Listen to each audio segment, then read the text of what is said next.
Bonjour à toutes et tous et bienvenue sur Crapic TV. Nous allons aujourd'hui parler de deux choses. La première, ou plutôt la deuxième, ce sera le tirage au sort pour le dessin ancré qui a été colorisé, n'est-ce pas?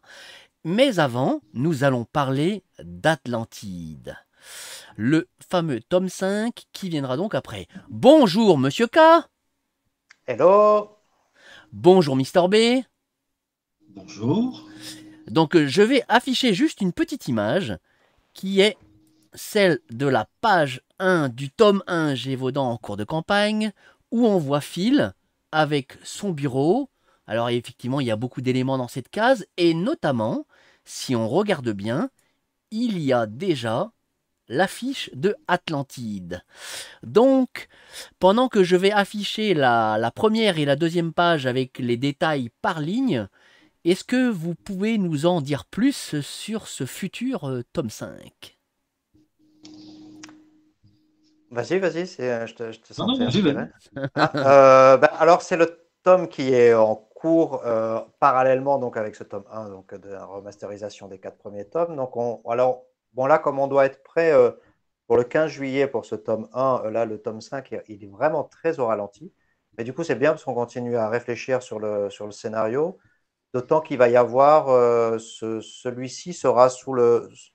Il y a deux, comment je dirais, deux thèmes, voilà, qui est évidemment la mythologie, mythologie notamment grecque et la mythologie de l'Atlantide, parce que ça va se passer de ce côté-là. Et puis, et d'un autre côté, le polar, en fait, l'intrigue policière. Donc, ça va être une intrigue policière sur fond de mythe de l'Atlantide, voilà, pour résumer.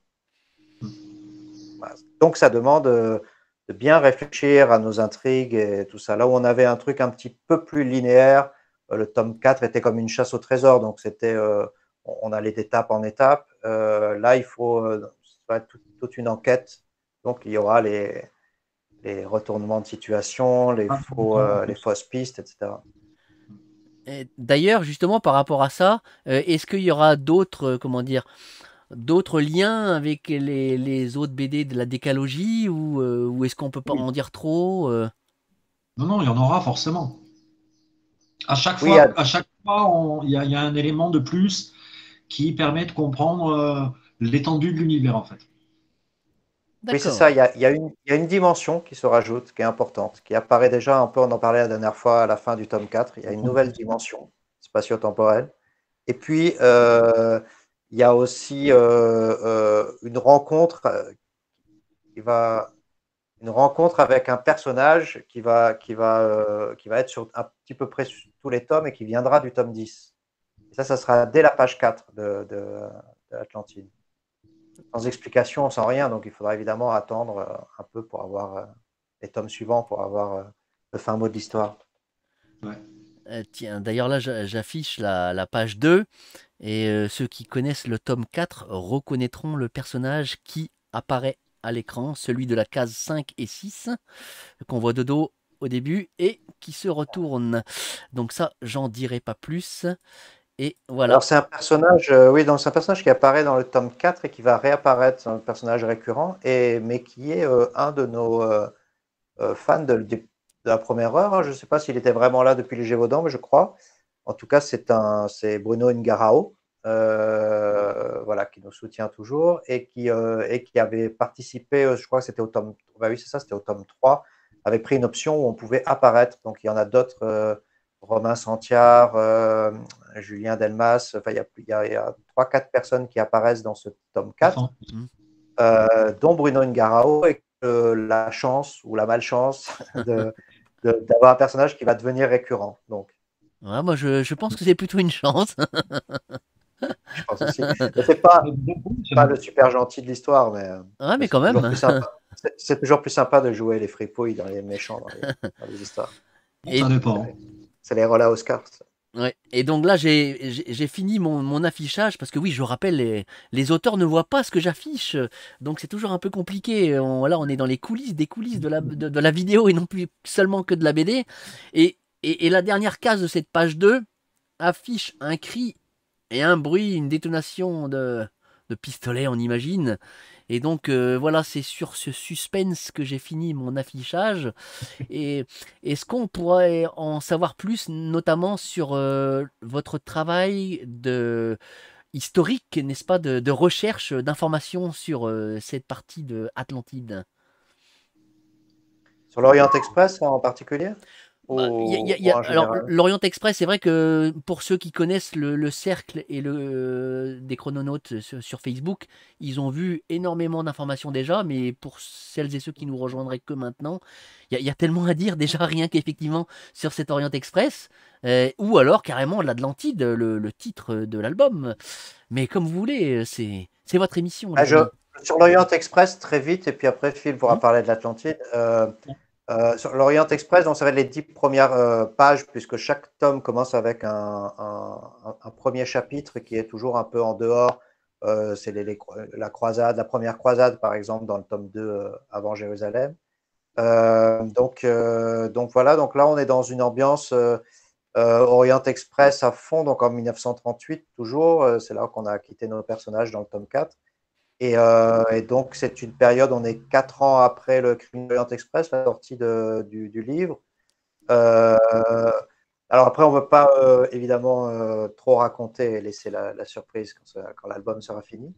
Ce qu'on peut dire, c'est que ouais, cette case-là en particulier, du cri dans la nuit, on a voulu vraiment, avec ce i comme ça, être vraiment dans le classique de. On joue beaucoup, parce que comme on est parti sur un style Tintin à la base, Mhm. on joue beaucoup sur les codes classiques en fait. Et donc, on s'en sert, des fois on les détourne, des fois, mais en tout cas, on les retrouve. Donc, on aime bien ce côté de cette impression à la fois d'essayer de mettre quelque chose de moderne et en même temps de lire une BD à l'ancienne, comme disent les jeunes, en parlant d'un temps moins ancien. Et moi déjà, je dois vous dire que j'apprécie beaucoup ces deux premières pages qui nous donnent à voir sur ben, la transcription de votre version de l'Orient Express en termes de colorisation, etc. Voilà, Ah oui. j'aime beaucoup. Ça, la colorisation de l'Orient Express, c'est. Moi, je suis parti sur le fait que je voulais un truc, il fallait un truc un peu luxueux. Donc, j'ai essayé de choisir des couleurs. Il y a beaucoup d'or, par exemple. Beaucoup de dorures, beaucoup de trucs comme ça. Et puis après, j'ai Décloisé. essayé de faire un intérieur un peu huppé, quoi. Donc, mais ça n'a rien à voir avec le vrai Orient Express à l'époque. Même la Bah, disposition des cabines, on a changé quelques-uns parce que ça, voilà, on a adapté en fait. On a ouais, adapté le wagon c'est au fil difficile de à l'eau. dire parce qu'il y a d'abord d'images et donc il y a beaucoup, quand on fait des recherches, on tombe beaucoup sur les nouveaux Orient Express qui avaient été relancés il y a quelques années. Et ceux de l'époque, c'est beaucoup en noir et blanc, donc c'est très difficile Peu justement en pour les wagon. couleurs. Et en plus, les trains changeaient parce que comme il y avait des normes différentes, il n'y avait pas un train, comme il y a le TGV en fait, il n'y avait pas un Orient Express qui était avec telle locomotive et tel intérieur, selon les lignes, puisqu'il y en avait qui allaient à Athènes, comme celle qu'on suit, il y en avait qui allaient évidemment à Istanbul, à Constantinople, c'est le plus connu, mais qui allaient un peu partout. Et donc, comme il y en avait plusieurs, et ben, à chaque fois, c'était des trains totalement différents. Donc, il n'y avait pas de. Il n'y a pas un Orient Express type. Et d'ailleurs, dans chaque film, parce qu'on s'est aussi inspiré évidemment du travail qui a été fait dans les différents films, on a pioché un peu partout. Donc voilà, dans les films, c'est pareil. De celui de Branagh à un autre, à Sidney Lumet, c'est pas le même. Oui, allô? Ouais, c'est l'Orient Express spécial Ouais, Croan. c'est l'Orient Express qui vous appelle. Ouais, il dit non, non, rectification. Alors, vous allez dire une grosse connerie, en fait, les wagons étaient tous les mêmes. Donc Et voilà moi, en tout cas ce que j'avais comme question sur l'Atlantide, parce qu'effectivement on peut pas en dire plus, mais j'ai hâte de voir la cité, tant elle est Moi évocatrice aussi. de beaucoup de choses. oui, Euh, évidemment. Alors, on parle d'Orient Express, mais l'Atlantide, ça va être évidemment au cœur les 50 pages suivantes se passeront là-bas. Euh, Ouais. oui, là, on pourrait faire une vidéo entière là-dessus pour parler de ça, parler des différentes théories. À mon avis, on le fera d'ici, parce qu'il va bien nous falloir encore 2-3 ans pour sortir les 4 tomes et puis le cinquième dans la foulée. mhm, Donc, on aura le temps, on voilà, d'en aura le parler temps. plus en détail. Ce que je souhaiterais faire maintenant, c'est et donc partir du dessin, n'est-ce pas, qui a été ancré la semaine dernière, Et je voudrais qu'on parle de la fameuse étape de colorisation, puisque ce dessin colorisé, d'ailleurs colorisé, colorié, comment on le dit déjà dans le langage de la bande dessinée? Colorisé. Je Colorisé. pense qu'on peut dire les deux, mais je sais pas, colorier, pour Ouais. moi, ça sonne trop. J'imagine trop un gamin avec des crayons de couleur Bon, sur une page, à la limite, Mise en couleur, mise en couleur, oui, oui, parce mise en que couleur. à la limite, le coloriage, il pourra s'appliquer, parce qu'on va voir les différentes étapes, n'est-ce pas, du dessin. Il pourrait peut-être s'appliquer pour juste la première étape, qui est une peinture Ouais, au oui, rouleau. voilà, c'est ça, Euh, le donc, pot de peinture. donc là, j'affiche juste une petite image de ton logiciel où on voit ben, l'image de fin, quelque part, avec un gros plan sur la signature. Et alors, je rassure nos spectateurs, Oui, il y aura la signature de Mister B sur la de l'autre version côté. qui sera mise hein, dans le Ouais, ouais, colis ouais. de la personne qui le gagnera. Mais Euh, ça, de l'autre côté. ouais, donc est-ce que tu peux nous en dire plus sur le logiciel que tu utilises? Et puis là, je crois reconnaître Ouais, les calques, ouais, n'est-ce pas? j'utilise bêtement Photoshop, c'est le plus répandu, le plus pratique avec lequel travailler. Et là, ce gros plan-là en particulier, c'est à peu près, c'est même peut-être un peu large, mais c'est à peu près le rapprochement, le zoom que j'utilise moi pour bosser sur les pages, pour faire les couleurs, en sachant que je peux forcer beaucoup plus, je peux zoomer beaucoup plus des fois, parce que notamment là, il y a des petits arbres derrière. Oui. Là, j'aime bien par contre zoomer à fond, c'est-à-dire que moi, j'ai quasiment que des pixels qui s'affichent à l'image. Et j'aime bien zoomer à fond justement pour arriver à avoir une découpe nette de tout ça, quoi. Mais c'est vrai que là, oui, la dernière étape, c'est l'ombrage. Donc voilà, le gros plan me permet de bien faire les arrondis là sur les collines, sur les arbres, sur les fringues. De toute façon, l'ombre, c'est toujours la dernière étape. Toujours, toujours. Tout en sachant, Monsieur K, que tu arrives aussi en dernier lieu pour faire une passe tous les deux pour que vous revoyiez ensemble la cohérence Ouais. globale, c'est ça? Mhm. Euh, ouais, mais on est déjà à cette étape-là de Non, non, l'affichage. non, mais c'est pour Ah, te faire participer déjà, parce que sinon ça ah va oui, être oui, un non, non, non, mais monologue pour Mister il y B a beaucoup sur les parlé. X Ouais, images. ouais, non, j'interviendrai à la D'accord. Bah là, dans ce fin, le cas-là, coloriste. je vais démarrer par la première image, celle donc de la version que j'ai affichée tout à l'heure, la version noire et blanche. Et là, hop, un petit coup de pince, un petit coup de rouleau bleu. Comment tu procèdes justement? Bah là, on voit qu'effectivement, c'est une grosse couche que tu mets d'un coup, plutôt que de Ah ouais, non, t'occuper. mais là, c'est le pot de peinture. Le bleu, je suis, enfin, le ciel, je le mets partout. Comme je procède du plus loin au plus près, Mhm. je mets du bleu partout. Comme ça, si jamais entre les jambes des personnages ou d'un côté, il y a du bleu qui doit se voir, le fait d'avoir tout bleu derrière, quand après je refais la découpe des personnages bien comme il faut, au niveau des fringues, au niveau de tout ça, ça permet de pas se dire, ah zut, j'ai oublié du bleu. Hmm. Donc du coup, je fais tout direct, quoi. D'accord, donc ça s'applique à tous les calques ou ça c'est un calque que tu mets? Non, ça c'est un seul calque D'accord. euh, qui est en dessous de tous les autres et qui du coup va se voir. Enfin, si sur tous les autres, il y a rien au niveau euh, de, de, du ciel et Et de la d'accord. bulle. Donc là, en fait, ça va rien changer. C'est uniquement après les autres calques qui viennent se mettre par-dessus D'accord. et qui, Eh ben, voilà. allons-y.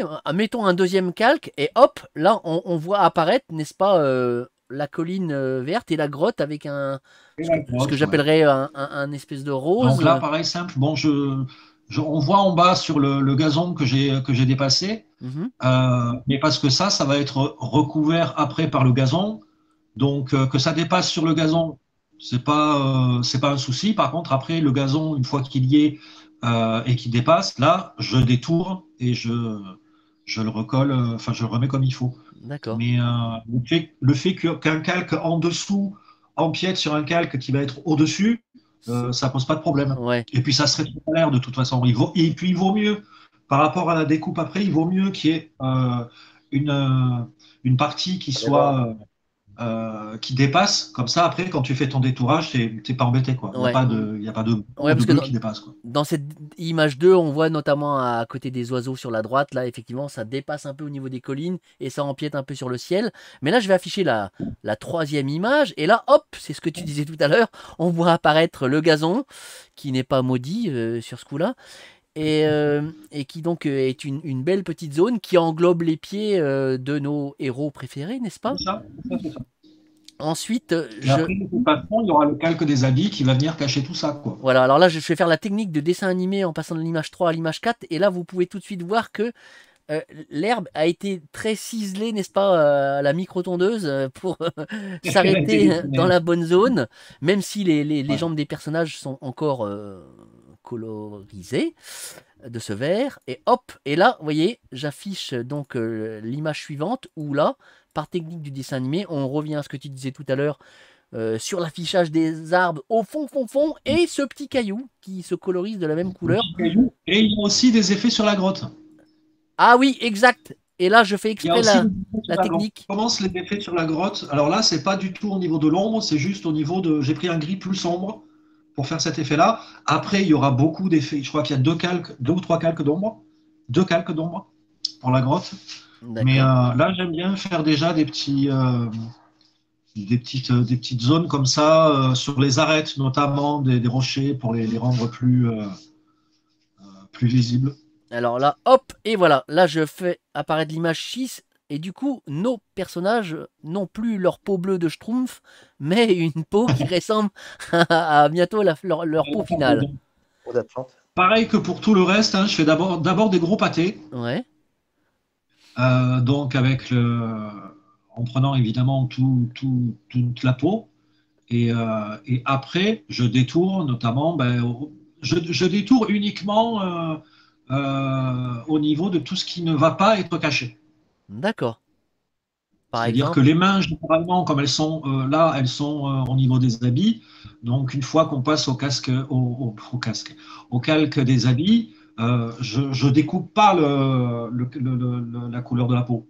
C'est juste les fringues, la couleur des fringues que je vais découper pour ne laisser apparaître que celle de la peau. d'accord. Là, je fais apparaître justement l'image suivante, hein, une petite technique de dessin animé pour que, parce que Ouais, initialement, avec quand on du les coup, regarde, on les voit pas bien. découpage. Et là, on voit qu'au niveau du contour des visages, on voit que ça a été épuré, n'est-ce pas, de ce dépassement. Et donc, toujours les gros pâtés au niveau de là où il y a les fringues, puisque ça va être caché. Mhm. Donc là, je passe à l'image suivante. Et là, hop là, on passe une Ils grosse sont un étape peu- où on arrive cette fois-ci à nos personnages qui ont leur couleur presque définitive de leur costume, même si effectivement ça Juste dépasse. ça. Ah oui, ça dépasse de partout. Ben, je le fais en fait pour avoir toutes les couleurs sur les personnages. Mais bon, c'est pas détouré, même les habits entre eux sont pas séparés ou assez mal. Enfin, c'est juste pour avoir toutes les couleurs. Et après, je détourne, je fais bien les différences entre les couleurs des habits, des différents personnages. Je refais la découpe. Enfin voilà quoi. Là, on voit surtout au niveau des chaussures de fil, qui a les chaussures de France avec le noir et blanc là. C'est un gros pâté noir, un gros pâté blanc et un gros pâté noir, quoi. Voilà, mais là j'affiche l'image suivante qui permet de voir que là il y a les bords sont vraiment affinés et hop, Ah, là ça a une première petite amélioration.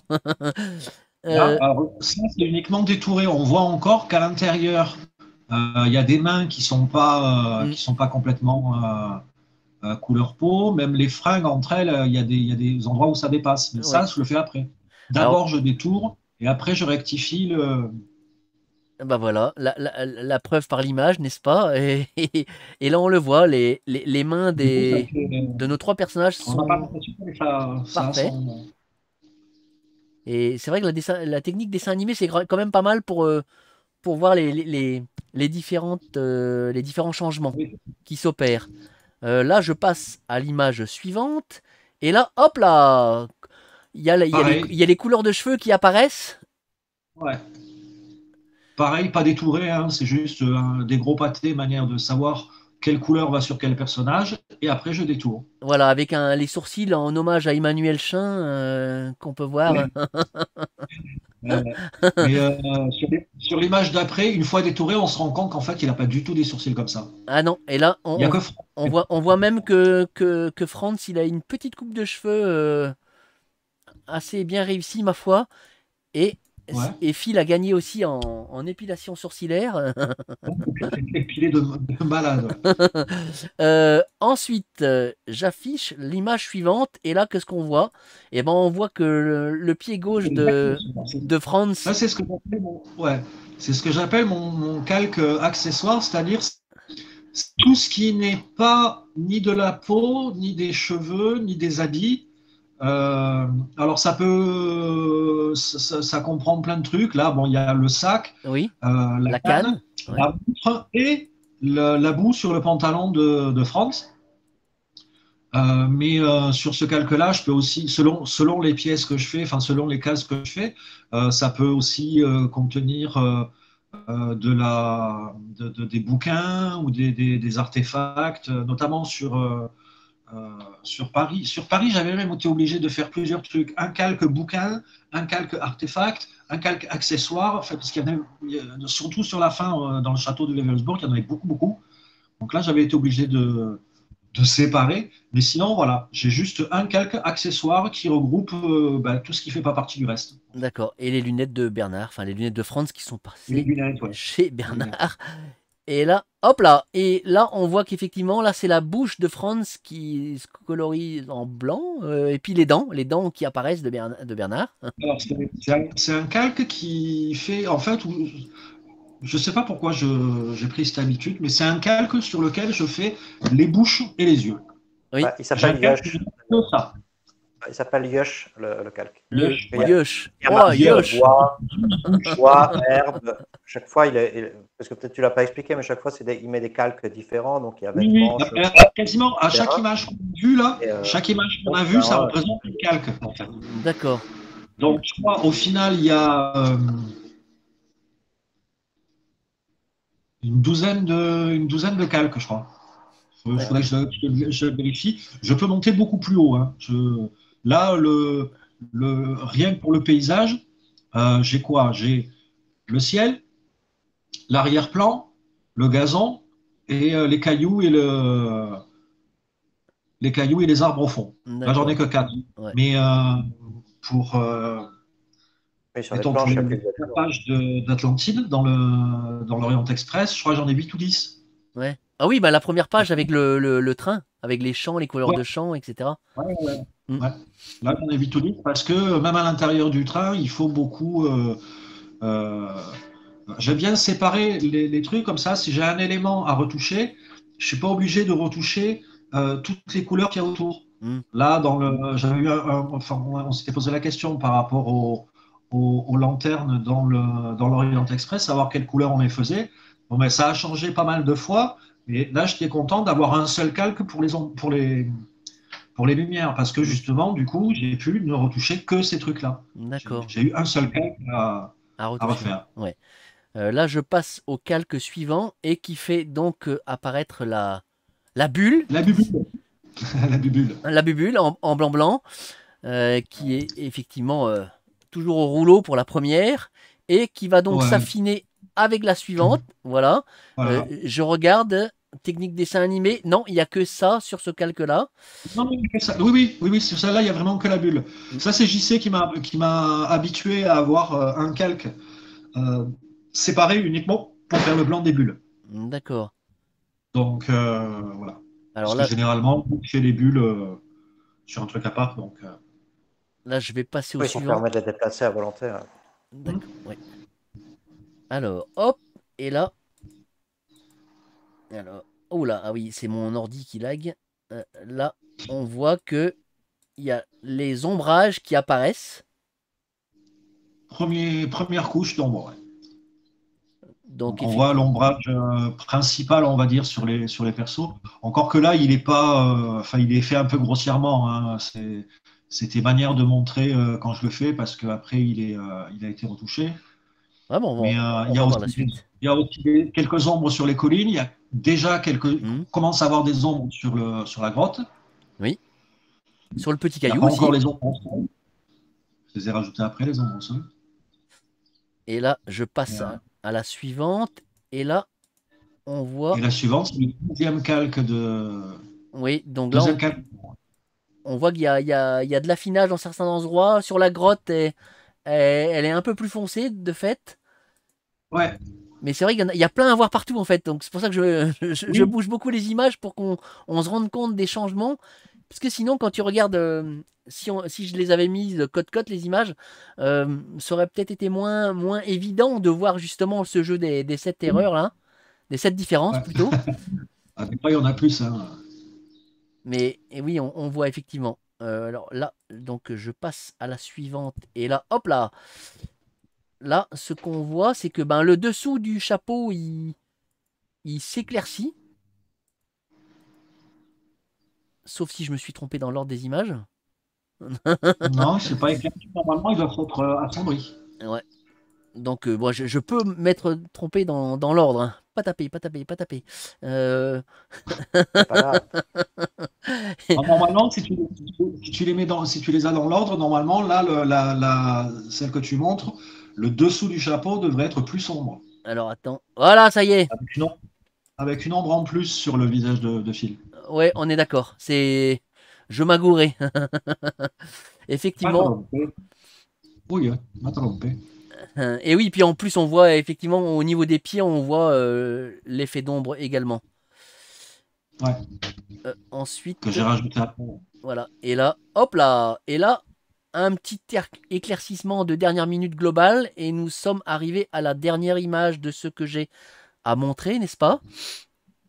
Donc, et c'est là qu'on voit que finalement, ça fait une cohérence globale de nos trois personnages perdus dans ce chamboulement de ce continuum spatio-temporel. Et donc voilà pour les explications, chers téléspectateurs. Voilà. J'espère que vous aurez apprécié C'est léger, ces c'est rapide, coulisses. hein, mais Ouais, mais ça permet de comprendre effectivement parce que j'imagine que chaque dessinateur, chaque coloriste a sa méthode. Ça, c'est la méthode oui, Crohan, et donc c'est quand même intéressant pour nous de rentrer dans ces coulisses.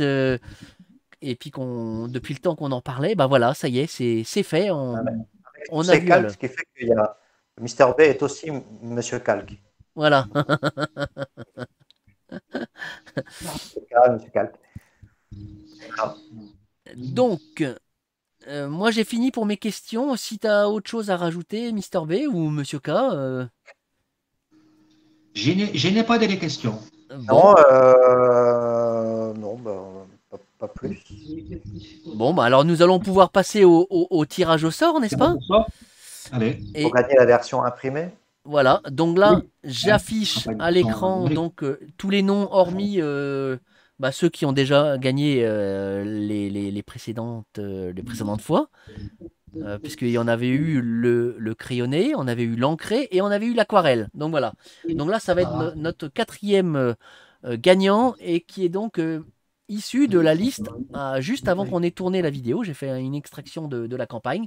Et donc nous avons tous les contributeurs. Voilà. Attention, roulement de tambour. J'appuie sur le tirer au sort et ça va aller assez vite. Attention, ça bouge, ça bouge, ça bouge. Et voilà, c'est Mansuz qui a gagné Ah, ce dessin colorisé. Oui, Manchus, qu'on connaît de Emmanuel Chambaud, qu'on connaît de BDA, qui est un site où avec Namlock, avec Jekyll, avec plein de Los Angeles, etc. On s'est connus. On sait moi, quand j'avais 8 ans, j'ai débarqué là, et donc c'est un peu, il y a des générations sur ce forum, et forum orange, comme on l'appelle, parce qu'il est sur fond orange. Et il y a des générations en fait de dessinateurs qui passent par là, et on est resté. En fait, on se montre les planches, on se donne des encouragements, des conseils, etc. Et on évolue. Il y a Calamytique, enfin, il y a plein de gens, on ne va pas tous les citer, mais du ouais, coup, toute Miku, une si tu nous écoutes. génération de photos qui s'est créée. C'est un forum assez sympa et qui existe. C'est un des tout premiers forums, voir le premier forum de BD comme ça, où les dessinateurs pouvaient s'échanger, existe depuis, je crois qu'il y avait des Québécois dans la boucle au début, et depuis 30 ans, je pense. C'est vraiment les débuts d'Internet, et donc il y a eu des générations comme ça de dessinateurs, et certains qui sont devenus connus, qui ont traversé ce forum. Donc, l'occasion de saluer l'existence de ce forum qui existe toujours. Et si vous êtes dessinateur débutant ou même un peu confirmé, vous pouvez. Ils sont de très bons. C'est plutôt sympa. Il y a une bonne ambiance. Tous les forums BD sont pas comme ça. Il y a beaucoup de forums où les gens jugent, critiquent, disent ah, c'est nul. Et là, au contraire, c'est très bienveillant et on a rencontré que des super gens. Bah, dans ce cas-là, on pourra peut-être mettre dans les liens de la vidéo sur YouTube le lien de ce site. On peut, tout à fait. Comme ça, ça permettra pour les dessinateurs en herbe, donc le troisième qui veulent se lancer et pouvoir connaître et s'inscrire, n'est-ce pas? Donc voilà, moi j'ai rien d'autre à rajouter, si ce n'est que pour l'instant, ça n'a pas beaucoup bougé pour la campagne. On va se relancer là sur la fin. On arrive là aux 2 dernières semaines. Donc nous, on a un peu arrêté d'harceler les gens pour participer. Mais là, voilà, il va être temps de s'y mettre. Mais il reste encore 13 jours, je crois. Donc sur la dernière semaine, on battra le rappel pour les oui, on va balancer tous les jours, on va rappeler aux gens pour au moins arriver à 100 contributeurs au minimum. Ouais, oui, c'est tout le mal que je vous souhaite, n'est-ce pas? Ouais. Envie de faire connaître cette bande dessinée, cet univers impitoyable de cette décalogie à venir, n'est-ce pas? On espère le succès le plus grandissime. J'invente des mots, c'est formidable. Je vous dis donc à la semaine prochaine. Donc ce sera la dernière vidéo hebdomadaire. C'est ça, qu'on fera en direct de chez B. D'accord. Et voilà, où il y aura un nouveau tirage au sort pour gagner. Là, cette fois-ci, pas un original, mais est-ce qu'on le dit ou on réserve la surprise? On peut... Comme vous voulez, c'est votre émission. On réserve la surprise. Voilà. Bon, voilà. Il y aura un tirage au sort pour un peu différent cette fois qu'un original. D'accord, très bien. Bon, je vous dis à très très bientôt. À bientôt, merci. À bientôt. Ciao, ciao. Au revoir tout le monde. Au revoir, à bientôt.